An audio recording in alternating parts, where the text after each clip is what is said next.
100 అడుగుల ప్రయాణమైన ఒక్క అడుగుతోనే మొదలవుతుంది. నిజమే కదా? మరి అనుముల రేవంత్ రెడ్డి అనేటువంటి ఓ సాధారణ యువకుడు తెలంగాణ రాష్ట్రానికి ముఖ్యమంత్రిగా ఎదిగిన ప్రస్థానానికి ఇక మిర్జిల్ ఒక చారిత్రక వేదైంది. తనను తొలిసారిగా ఆదరించి రాజకీయంగా జన్మనిచ్చిన ఆ మట్టి రుణం తీర్చుకునేందుకు సీఎం రేవంత్ రెడ్డి ఇప్పుడు కృతజ్ఞత సభ పేరుతో మళ్ళీ ప్రజల ముందుకు వస్తున్నారు. ఇక ఈ ముఖ్యమంత్రి పర్యటన కేవలం ఒక రాజకీయ సభ మాత్రమే కాదు, ఇది భావోద్వేగాల సమ్మేళనం. చూడండి, తన రాజకీయ జీవితంలో ఎన్నో ఎత్తుపలాలను చూసిన రేవంత్ రెడ్డికి ఈ మిర్జిల్ పర్యటన ఎంతో ప్రత్యేకంగా నిలుస్తుంది.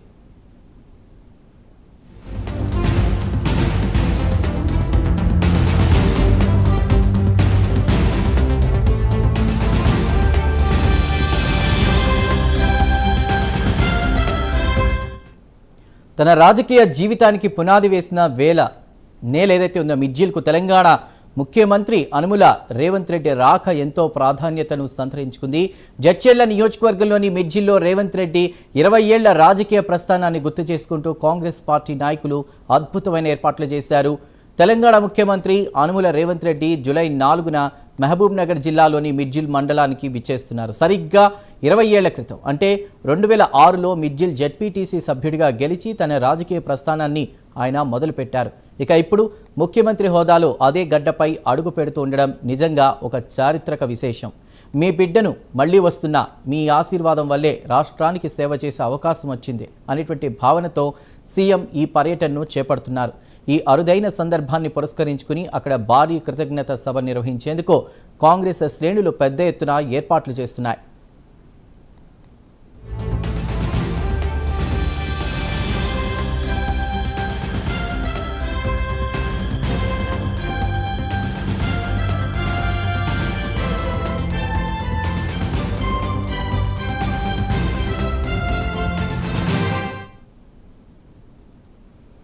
ముందుగా తన ఇష్ట దైవమైన ఊరుకొండ ఆంజనేయ స్వామిని సీఎం రేవంత్ రెడ్డి దర్శించుకుని ప్రత్యేక పూజలు చేస్తారు. ఆ తర్వాత ఆలయ అభివృద్ధి పనులకు శంకుస్థాపన కూడా చేయనున్నారు. 2006లో తన తొలి గెలుపుకు సహకరించిన నాటి మిత్రులు, అనుచరులు, సీనియర్ నాయకులతో కలిసి సీఎం మధ్యాహ్న భోజనం చేయనున్నారు. ఈ సందర్భంగా పాత జ్ఞాపకాలను నెమరవేసుకోవడానికి ఇది ఒక ప్రత్యేకమైన వేదిక కానుంది. అనంతరం మిర్జిల్ సమీపంలో దివంగత నేత ధ్యాప గోపాల్ రెడ్డి, డాక్టర్ బిఆర్ అంబేద్కర్ విగ్రహాలను ముఖ్యమంత్రి ఆవిష్కరిస్తారు.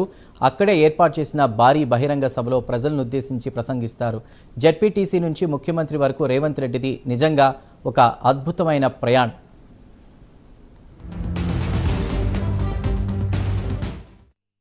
మరి 2006 జూలై నెలలో మిర్జిల్ మండలంలో ఇండిపెండెంట్ అభ్యర్థిగా కప్పు సాసర్ గుర్తుపై ఇక్కడ పోటీ చేయడం జరిగింది.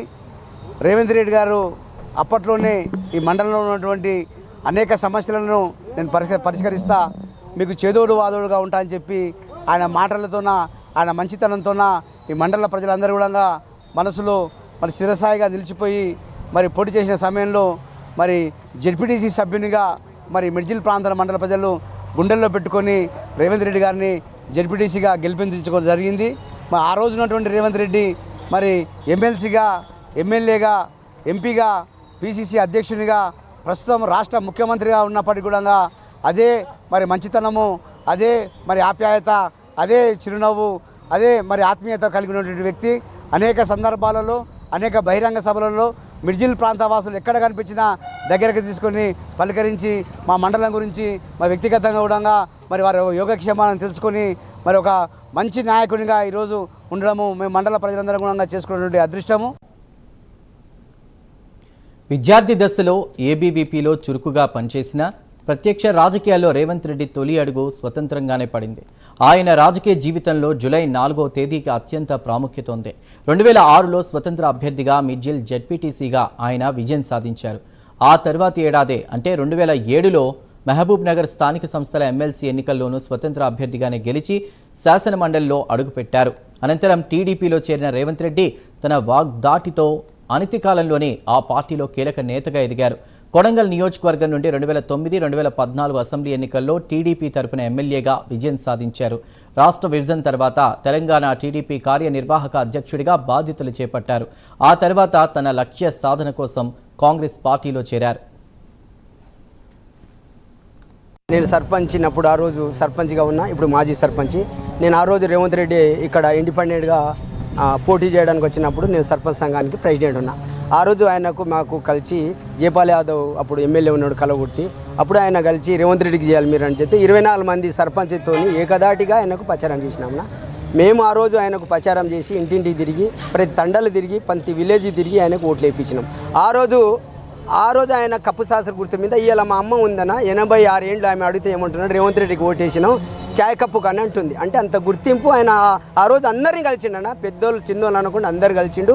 ఎవరిని ఎప్పుడు కలవాలనేది ఆయన ఐడియా ఉంటుందన్న, ఎవరు తెలియకుండా కలిసి వస్తాడు ఆయన. ఆ స్వభావం లక్షణం ఉన్న వ్యక్తి, చాలా ధైర్యవంతుడు, చాలా ఓపిక ఉన్న మనిషి. ఎందుకొస్తే ఈ స్థాయి ఇవాళ జెడ్పీటీసీ నుండి సీఎం అయిందంటే ఆయన ఓపిక. తదనంతర కాలంలో తనదైన వాగ్దాటి, అప్పటి అధికార పార్టీపై రాజీ లేని పోరాటంతో తెలంగాణ కాంగ్రెస్ పార్టీలో తిరుగులేని జనాకర్షక నేతగా రేవంత్ రెడ్డి ఎదిగారు. ప్రజల్లో రేవంత్ రెడ్డికి వస్తున్న స్పందనను గ్రహించిన అధిష్టానం 2018 ఎన్నికలకు ముందు టీపీసీసీ కార్యనిర్వాహక అధ్యక్షుడిగా నియమించింది. అయితే 2018 ఎన్నికల్లో అప్పటి అధికార బీఆర్ఎస్ పార్టీ కొడంగల్ పైన ప్రత్యేక దృష్టి సారించడం, ఇతర పరిణామాల నేపథ్యంలో ఆ ఎన్నికల్లో రేవంత్ రెడ్డి ఓటమి పాలయ్యారు. ప్రజాప్రతినిధిగా రేవంత్ రెడ్డి ప్రస్థానంలో ఈ ఓటమి ఒక రకంగా స్పీడ్ బ్రేకర్గానే భావించవచ్చని రాజకీయ వర్గాలు విశ్లేషించాయి.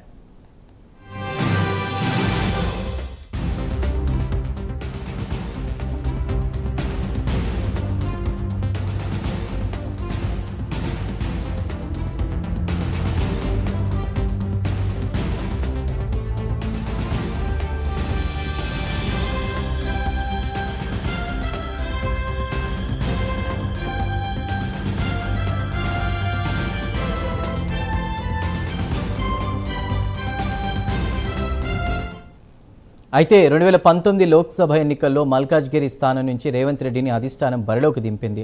దీన్ని సద్వినియోగం చేసుకున్న రేవంత్ రెడ్డి ఆ ఎన్నికల్లో ఘన విజయం సాధించారు. తెలంగాణ కాంగ్రెస్లో ఏకైక ప్రజాకర్షణ నేతగా ఉన్నటువంటి రేవంత్ రెడ్డిని 2021 జూలై 7న టీపీసీసీ అధ్యక్షుడిగా అధిష్టానం నియమించింది. టీపీసీసీ చీఫ్గా రాష్ట్రంలో కాంగ్రెస్ పార్టీ పగ్గాలందుకున్న రేవంత్ రెడ్డి 2023 ఎన్నికల్లో పార్టీని విజయ తీరానికి చేర్చారు. 2023 డిసెంబర్ 7న తెలంగాణ ముఖ్యమంత్రిగా ప్రమాణ స్వీకారం చేశారు. అయితే ముఖ్యమంత్రి పీఠం వరకు సాగిన రేవంత్ రెడ్డి ప్రస్థానంలో మిడ్జిల్ జెడ్పీటీసీ అభ్యర్థిగా ఆయన సాధించిన తొలి విజయం ప్రత్యేకమనే చెప్పొచ్చు. ఆ ప్రత్యేకతను మరోమారు గుర్తు చేసుకునేందుకే సీఎం రేవంత్ రెడ్డి జూలై 4న మిడ్జిల్ పర్యటన పెట్టుకున్నట్లు చెబుతున్నారు.